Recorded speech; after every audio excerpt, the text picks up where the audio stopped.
The movie begins with Lana, a 40-year-old woman who teaches at a local high school. She lives with her husband and young daughter. One night, while lying in bed with her husband and daughter, her husband tries to touch her back. However, she quickly pushes his hand away. Shortly after, she lets her daughter play with her. The next morning, Lana gives a surprise test in her class. After giving some instructions to the students, she asks everyone to do their best. All the students start writing on their exam sheets, except one. A new student named Benny doesn't write anything on his paper. Instead, he stares at Lana with a look of obsession. Lana notices Benny staring at her, but doesn't say anything. She stays focused on her work. Later, she goes to pick up her daughter from the preschool area. When she gets to the car, she notices Benny playing with her dog and watches him for a while. The next day at school, a student is giving a presentation in Lana's class. She listens attentively, but the whole class gets interrupted when two girls start laughing in the back. They're looking at something on their phones and don't seem interested in the class. Lana tells them to put their phones away and focus on the lesson, but they don't care what she says. They keep laughing and causing a disturbance in class. Now, Lana gets angry and asks the girls to hand over their phones as punishment. The girls give her their phones, but one of them starts disrespecting Lana and throws an insult at her. The whole class laughs at Lana, and she tells the girl to leave the classroom immediately. During this chaos, Benny has a very serious expression on his face. He seems upset. Later, Lana goes to the staff room to get a cup of tea. She looks out the window and notices the girl who disrespected her being harassed by a boy. The boy throws her backpack on the ground and even tosses her bike aside. It turns out the boy is none other than Benny, and he's teaching the girl a lesson in revenge for disrespecting the teacher. Then, a colleague enters the room, and Lana tells her the whole situation. She mentions how the new kid, Benny, is a bit strange, but doesn't say anything about the looks they exchange. Later, Lana asks Benny to come see her privately. As expected, the sexual tension between them rises as soon as they enter a closed room. Lana tries to stay calm by asking Benny if he's enjoying his new school, but he responds coldly, asking what she wants from him. She explains that she's just worried about his performance in school and that she saw him bullying another student. But while trying to talk to him, she accidentally places her hand on Benny's leg. This makes him smile, because he thinks she's interested in him.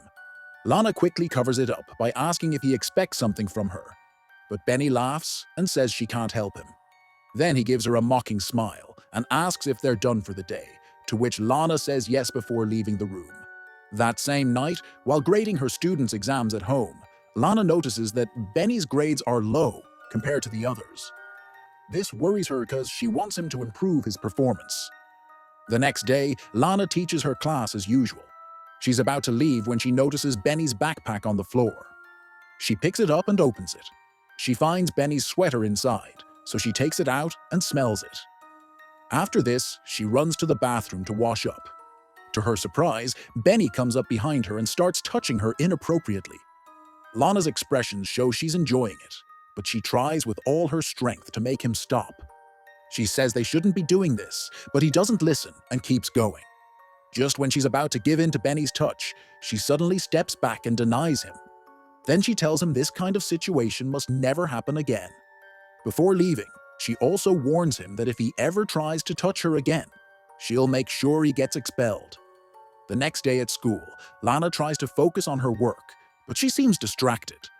She gives the students an in-class assignment, but Benny doesn't do his work and just stares at her. After class, Benny approaches Lana in the hallway and invites her to meet him that night. However, Lana firmly says no and explains that what happened between them was a mistake and should never happen again. She goes out to the parking lot and finds her car completely trashed. The door is cracked and the side mirrors are broken. She looks around to find who's responsible, but there's no one nearby. At this point, she thinks Benny might be taking revenge because she rejected him. Later, Lana picks up her daughter from school and notices a group of young kids. She thinks one of them is Benny because he's wearing a black hoodie, but she is just imagining it. When she gets home that day, she starts working in the garden to distract herself. Her husband comes over and asks what happened to the car, but Lana quickly makes up a story about driving too close to a streetlight. Her husband is suspicious and says he doubts a streetlight could cause that kind of damage, but she insists that's what happened. After this cold interaction, her husband just walks away. The next day, Lana gives her students another assignment in class. This time, they have to write a cover letter explaining why they're qualified for an internship. When Lana asks if anyone has questions, Benny raises his hand. He laughs and asks if it's really worth going that far just to get a job. He keeps making double-meaning jokes, and the whole class bursts into laughter. Lana gets really angry, grabs his backpack, and throws it outside while yelling at him to leave the room. Unfortunately, all the other students are being disrespectful too and take Benny's side. One of them even throws an eraser at the board. Seeing this, Lana walks out of the classroom and goes home. The next morning, she goes for a run in the woods, but feels like someone's following her. She stops and looks around for a moment, but she doesn't see anyone there. Still, she quickly runs away from the spot. Later that day, she's reading a story to her daughter when the phone starts ringing. She answers, but no one speaks on the other end. This keeps happening for a while until she realizes it's Benny trying to annoy her. She hangs up the phone and sets it aside. After a while, she goes to school to teach her classes, but stops when she sees Benny sitting inside the classroom. She feels really uncomfortable, so she decides to leave, pretending she's sick and asking her boss for the day off. At home, Lana's husband asks about her day and why she came back so early. She lies and tells him she gave her students an interview assignment and left early. The next morning, after dropping her daughter off at school, she stops by the river. She takes a few moments to think about what's happening. Then she decides to go to the museum to clear her mind. While walking around and enjoying the artwork, she suddenly notices Benny. It turns out he's been following her everywhere. Lana panics and tries to escape the place. She runs down the stairs, but Benny keeps following her. Then she manages to get into the elevator, but just as the doors are about to close, Benny steps in too.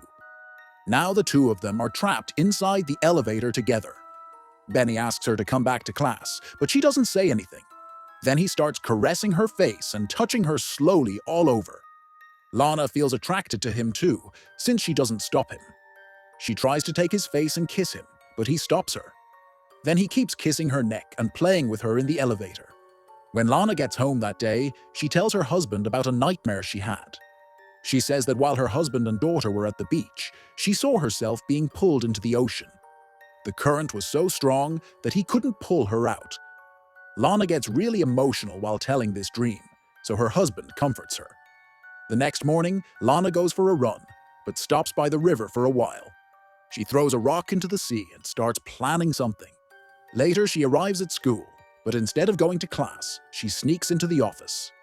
There, she steals the upcoming final exams and slips them into Benny's coat.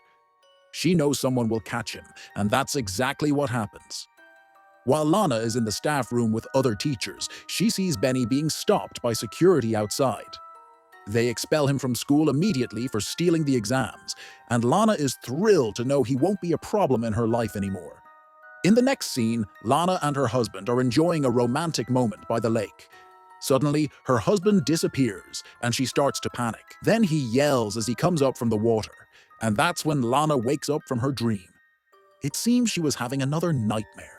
Even though everything is supposed to be fine in her life now, Lana starts missing Benny after a few days. She begins fantasizing about the times he groped her in the bathroom and the elevator. She also misses seeing his cute face in class. Eventually, she gets so desperate for him that she fantasizes about having sex with him. One day, she takes her daughter to a bookstore to buy her a gift. However, just as she's about to leave, she realizes her daughter is gone. She tries to look for her, but the little girl is nowhere to be found. She immediately reports it to the store owners and the police. Then, while reviewing the security camera footage, she sees Benny leaving the store with her daughter. Before she can talk to the police about him, she gets a call from her husband, saying he found their daughter. She apologizes to the police for causing a scene and goes back home with her family. Later, Lana wakes up in the middle of the night because she hears loud, repeated banging on the front door. Her husband is asleep, so she slowly walks to the door. She's scared of seeing Benny on the other side, but to her relief, it's just a storm. Lana keeps having sexual fantasies about Benny all the time and can't focus on anything else. Even when she's working in the kitchen, she's too caught up in her thoughts about Benny until her husband yells her name from behind. After all this, Lana drives straight to Benny's house and waits patiently outside. After a while, he shows up on his scooter and rides off. Seeing this, she starts following him down the road. When they finally reach an isolated area with no other cars, she takes a deep breath and then violently crashes her car into his scooter, making him fall to the ground. She keeps driving a little further and eventually stops her car. In the final scene, she takes a moment to compose herself before getting out to go check on him. If you were Lana, what would you do with Benny? Let us know in the comments. Subscribe for more videos like this, turn on notifications, and leave a like to help the channel. Thanks for watching.